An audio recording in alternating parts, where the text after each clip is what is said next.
BJP ने यहां पर संगठन चुनाव की तैयारियां जो हैं वो शुरू कर दी हैं। जुलाई से यहां पर भाजपा का सदस्यता अभियान भी शुरू होगा, जहां आपको बता दें फिर बूथ, प्रदेश और राष्ट्रीय अध्यक्ष का चुनाव होना है। लोकसभा चुनाव के कारण यह संगठन का चुनाव जो है वो टल गया था।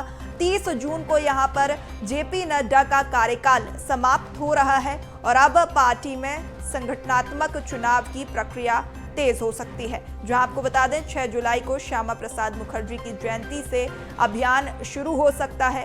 भाजपा संगठन का चुनाव वर्ष 2023 में ही प्रस्तावित था।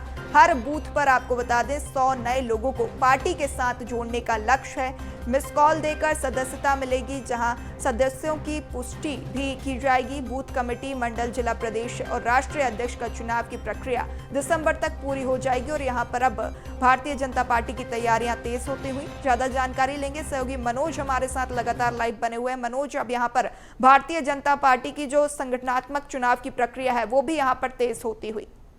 आज बिल्कुल, क्योंकि जून में जो अतिरिक्त कार्यकाल बढ़ाने का काम किया था, चाहे वो राष्ट्रीय अध्यक्ष का हो या राज्यों के प्रदेश अध्यक्ष का हो, उनका एक्सटेंशन देने का काम जो है संगठन के द्वारा किया गया था, क्योंकि मध्य प्रदेश में विधानसभा चुनाव थे और देश में लोकसभा के चुनाव। हालांकि जो चुनाव की प्रक्रिया है वो पूरी हो चुकी है। ऐसे में अब बीजेपी संगठन राष्ट्रीय स्तर पर, प्रदेश स्तर पर और बूथ स्तर पर जो संगठन की जो चुनाव की प्रक्रिया है उसे पूरा करेगा।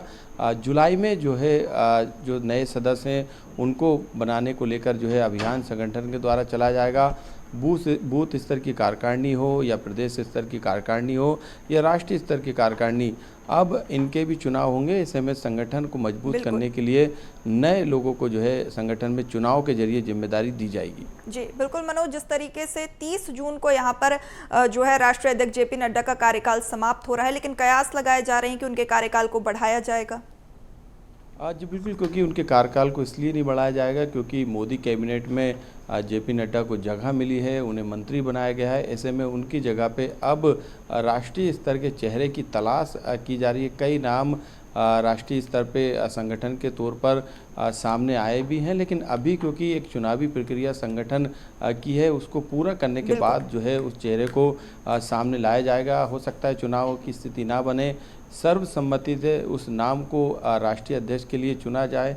इसके अलावा प्रदेश में भी, क्योंकि जो कार्यकाल बढ़ाया गया था प्रदेश अध्यक्ष बी.डी. शर्मा का, उनका कार्यकाल भी जो है जून में पूरा हो रहा है। ऐसे में उनकी जगह भी जो है प्रदेश को एक नए जो प्रदेश अध्यक्ष है उसकी भी यहाँ पर तलाश की जा रही। कई नाम जो है खास तौर से जातिगत और क्षेत्रीय फैक्टर को देखते हुए नाम सामने आए। हालांकि इन पर भी मंथन किया जा रहा है और ये भी संभावनाएं लगाई जा रही है कि मध्य प्रदेश से बी.डी. शर्मा को यदि आगे नहीं बढ़ाया जाता उनका कार्यकाल, ये संभव भी नहीं है। नए प्रदेश अध्यक्ष को जिम्मेदारी दी जाएगी, संगठन की जो कार्यकारिणी है वो नई बनेगी। ऐसे में मध्य प्रदेश के जो तमाम दिग्गज नेता हैं उसमें बी.डी. शर्मा भी शामिल। हो सकता है कि राष्ट्रीय स्तर की कार्यकारिणी में उनको महत्वपूर्ण पद और जिम्मेदारी वाला पद दिया जाए। जी बिल्कुल, अगर मध्य प्रदेश के लिहाज से बात करें तो जैसा कि आपने बताया कि बी.डी. शर्मा का कार्यकाल भी खत्म हो रहा है। ऐसे में हमने लोकसभा चुनाव में देखा कि एक बेहतर बूथ मैनेजमेंट की रणनीति के साथ बी.डी. शर्मा आगे आए, उन्होंने बेहतर तरीके से काम किया, सारी चीज़ों को मैनेज किया। ऐसे में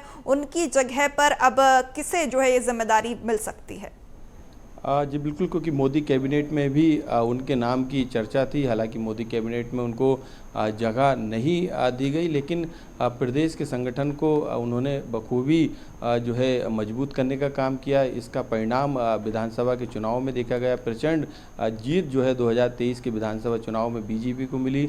इसके अलावा 2024 के टारगेट को भी जो है पूरा करने का काम संगठन के द्वारा किया गया था। ऐसे में उनकी भूमिका काफ़ी महत्वपूर्ण है, इससे इनकार नहीं किया जा सकता। हो सकता है कि जो सियासी गलियारों में चर्चा है कि प्रदेश से करीब 2 से 3 नाम ऐसे होंगे जिसमें बी.डी. शर्मा का नाम भी शामिल है, जिन्हें राष्ट्रीय के तौर पे राष्ट्रीय स्तर पे जो कार्यकारिणी बनेगी तो उसमें हो सकता है कि महासचिव बनाया जाए या फिर और जो दूसरे पद हैं वो दिए जाए। तो जिम्मेदारी मध्य प्रदेश के नेताओं को भी जो है राष्ट्रीय कार्यकारिणी यानी बीजेपी की राष्ट्रीय टीम में दी जाएगी। जी बिल्कुल मनोज, जिस तरीके से 6 जुलाई को श्यामा प्रसाद मुखर्जी की जयंती और हो सकता है अभियान की शुरुआत यहीं से ही हो।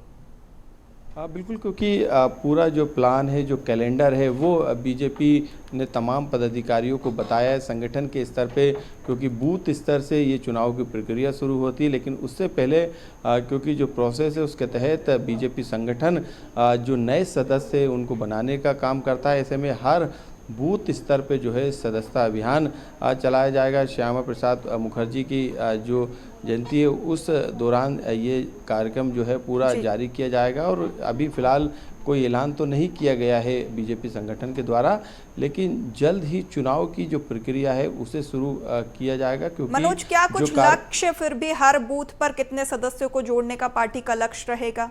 किस तरीके से जो है अभियान से या सदस्यता जो है लोग ले सकते हैं?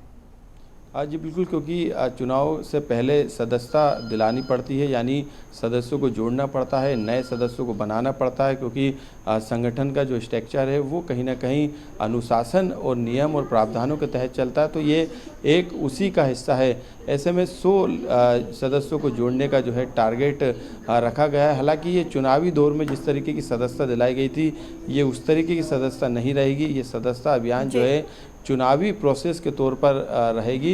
यही सबसे बड़ी वजह है कि जब ये सदस्यता अभियान पूरा हो जाएगा उसके बाद संगठन की तरफ से चुनाव का ऐलान भी किया जाएगा। लेकिन अमूमन ये देखा गया है कि जब एक नाम सामने आता है तो सर्वसम्मति से जो है उस नाम को उस पद के लिए चुन लिया जाता है, यानी चाहे वो प्रदेश अध्यक्ष हो, राष्ट्रीय स्तर हो। जब उनके अध्यक्ष मिल जाते तो उसके बाद जो नीचे की कार्यकारिणी रहती है, चाहे वो प्रदेश में प्रदेश अध्यक्ष हो या फिर सचिव हो, महामंत्री हो, मंत्री हो, जो स्ट्रक्चर संगठन का बना है, फिर उस अध्यक्ष के द्वारा और संगठन के जो पदाधिकारी है उनके द्वारा जो है बाकी जिम्मेदारी नीचे स्तर पे देने का काम किया जाता है। ऐसे में संभवतः चुनाव की जो प्रक्रिया रहती है बूथ स्तर पे शुरू होती है, प्रदेश स्तर पे शुरू होती है, राष्ट्रीय स्तर पे शुरू होती है। लेकिन अमूमन जो है जो ज़्यादा महत्वपूर्ण पद रहते हैं वहाँ पे सर्वसम्मति से जो है नेताओं को चुनने के बाद उन्हें कार्यकारिणी हो या दूसरे पद हो वो देने का काम किया जाता है। जी बिल्कुल मनोज, तमाम जानकारी साझा करने के लिए आपका बहुत शुक्रिया।